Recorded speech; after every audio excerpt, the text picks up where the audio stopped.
એની સાથે સાથે જ આપણે આપણી જે ફરજ છે, દેશ પ્રત્યેની આપણી ફરજ, આપણા સમાજ પ્રત્યેની આપણી ફરજ, આપણા પરિવાર પ્રત્યેની આપણી ફરજ, મોટા ભાગે એમાં આપણે ગફલત કરીએ છીએ. આઝાદી એટલે અંગ્રેજોથી આપણને મુક્તિ મળી ગઈ છે એ માત્ર એક ઔપચારિક છે. ખરા અર્થમાં આઝાદી અને એમાંય આપણા વિસ્તારની જે આઝાદી છે એ આઝાદી છે જ નહીં. ખરા અર્થમાં આઝાદી ત્યારે ગણાશે જ્યારે આપણે આપણા પરિવાર પ્રત્યેની ફરજ અદા કરીશું. આપણો પરિવાર મુશ્કેલીમાં હોય અને એને મદદ કરીએ તો એ દેશભક્તિ છે, રાષ્ટ્રભક્તિ છે અને દેશ પ્રેમ છે અને ખરેખરી આઝાદી છે. આપણા સમાજ પ્રત્યેનું આપણું જે ઋણ છે એ જ્યાં સુધી અદા ન કરીએ ત્યાં સુધી સમાજના આપણે ઋણી છીએ અને આપણે આઝાદ નથી.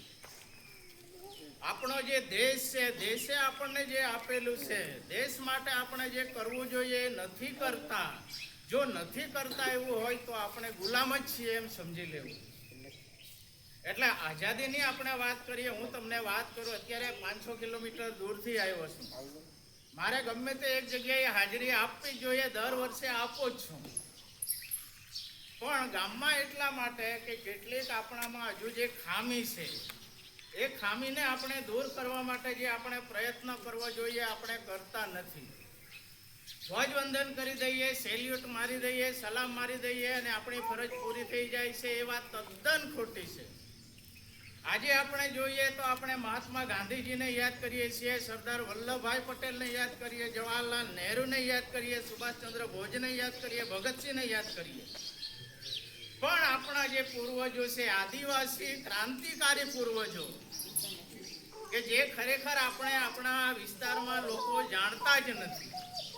હવે એવા જે છે બિરસા મુંડા, કે જેણે દેશ માટે, દેશની આઝાદી માટે અંગ્રેજોની સામે શરૂઆતની લડાઈ કરવા માટે, આમ જોઈએ તો બિરસા મુંડા પહેલાય તાત્યા ભેલનું નામ આપણા ગામમાં કદાચ કેટલાને ખબર હોય ને કેટલાને નથી, મને ખ્યાલ નથી.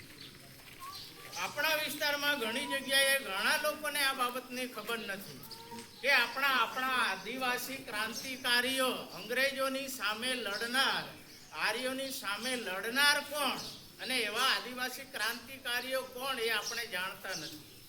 વાસ્તવિક રીતે જોઈએ તો નાના બાળકો જે પ્રાથમિકની અંદર ભણે છે ત્યારથી માંડીને આપણી અંદર, આપણામાં એક અલગ પ્રકારનો ઇતિહાસ કે જેની અંદર આદિવાસીઓનું કોઈ સ્થાન નથી.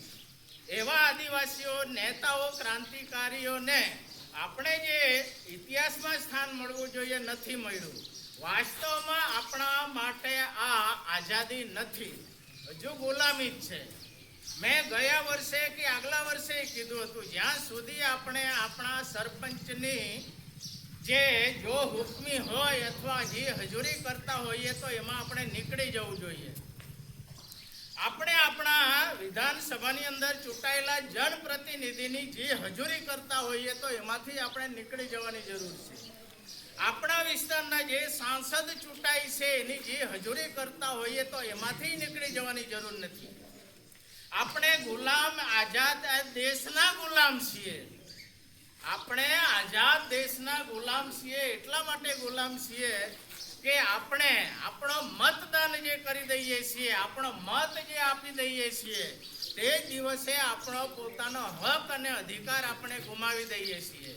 આપણે તાબે થઈએ છીએ સરપંચશ્રીના હસ્તકમાં, આપણે તાબે થઈ જઈએ છીએ વિધાનસભાના ચૂંટાયેલા પ્રતિનિધિઓના હાથમાં, આપણે તાબે થઈ જઈએ છીએ સાંસદના હાથમાં અને પછી તાબે થઈ જઈએ છીએ સરકારના હાથમાં. સરકાર આજે એક મદારીની જેમ આપણને રમાડે છે અને આપણે રમીએ છીએ. શું કામ રમીએ છીએ? કારણ કે આઝાદીનો વાસ્તવિક અર્થ આપણે આજે જાણતા નથી અને એ જાણવા માટે શિક્ષણ જેટલું જરૂરી છે એટલું જ સમાજની જનજાગૃતિ એટલી જરૂરી છે. આજે દેશના ખૂણે ખૂણામાં જોઈએ અને એની સરખામણીએ આપણું ગામ આપણે જોઈએ તો આપણે એ લોકો કરતા ઘણા પાછળ છીએ. શું કામ પાછળ? તો કે આપણે તમામ પ્રકારની એવી ગુલામીઓ આજે જાતે લઈ લઈએ છીએ. ત્યાં તો કંઠી ધારણ કરી લઈએ, કપાળમાં ટીલું પાડી લઈએ અને આપણે પોતાની રીતે સ્વતંત્ર થઈ ગયાનો અહેસાસ કરીએ છીએ. વાસ્તવિકતા એ ખોટી છે.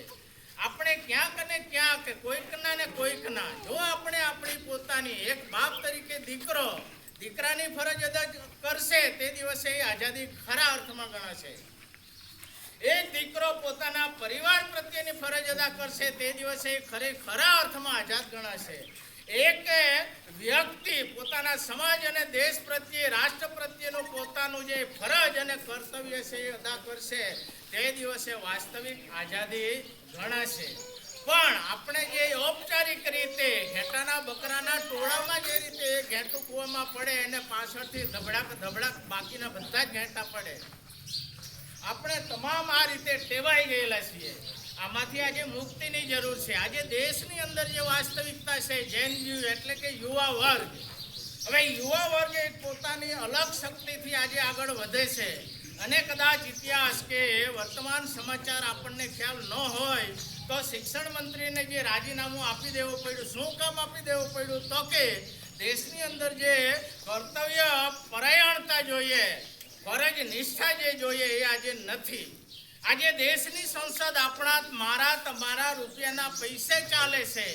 એની અંદર 20 દિવસ સુધી ધારો કે આપણા દેશના મુદ્દાઓની ચર્ચા થયા વગર એમનેમ સંસદ પૂરું થઈ જતું હોય, હો હલ્લા કરીને લડાઈ ઝઘડામાં, તો એમાં જવાબદાર આપણે પણ એટલા જ છીએ.